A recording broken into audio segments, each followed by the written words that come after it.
Corsau apresentou uma alternativa, San Martin apresentou uma alternativa e Aruba apresentou uma alternativa. E Aruba sua alternativa está para vir com onderlinge regeling. Durante o bestuurlijk overleg na juni ano passado, aquela decidi que a alternativa que Aruba apresentada em onderlinge regeling é que gosta de mais sustento e que Aruba Corsau e San Martin lo sigue traga riba e onderlinge regeling e mira se por chegar a um arreglo completo. Essa é a sigue e nos equipo na trabalha roupa duro constantemente. E na januário de ano aqui, nós só tínhamos o seguinte bestuurlijk overleg, que toma lugar na San Martin, e nós aprovamos agora den linha grande e onderlinge regeling. Tem algum coisa que falta para, alguns detalhes que falta para deep uit e para verwerk. E assim, nós time não está trabalhando de budget e diz que não apresentar também que você não está. E a meta está para nós chegar a acordo e por firma na março, começo de março de 2023.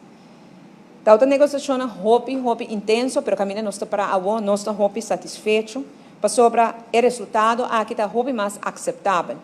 Está dando mais realce na nossa Constituição e no sistema de lei na Aruba e também mais respeito para o Parlamento. Então, hobby agradecido ao time de nos conselheiros que está trabalhando hobby duro, riba essa aqui incansavelmente. Tem viaja também fácil, outro viaja também hobby difícil.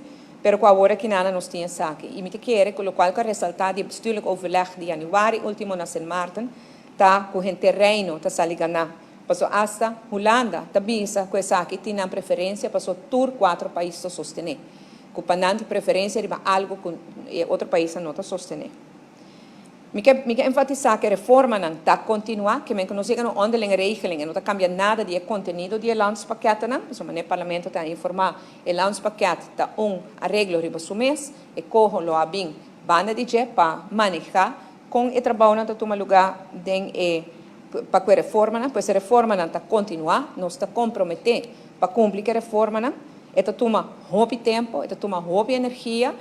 Não tem problema com capacidade, de sentir nós temos suficiente gente para ajudar-nos aqui na Aruba, mas não está indo bom sim, de maneira que está raportando ao Parlamento, todo quartal, Parlamento por mira, o progresso de cada uma das ações que a Aruba está indo hobby bom, para comparar também com Corsau e San Martin, caminho como está mira, hobby mais red flags. Nós lo sigue, tem o Parlamento informando, nós estamos fazendo tudo 2 anos aqui, cada quartal nós informar o Parlamento, que está a tarefa que vai encaminhar é quartal aqui, essa é a uitvoeringsagenda. No fim do quartal, nós reportamos ao Parlamento a uitvoeringsrapportage, o Parlamento pode exatamente o que vai lograr e o que falta ainda, e nós também regularmente para dar mais explicação. No último quartal, nós também com a equipe de todos os trackers para dar mais informação ao Parlamento e nós lo fazemos pronto também.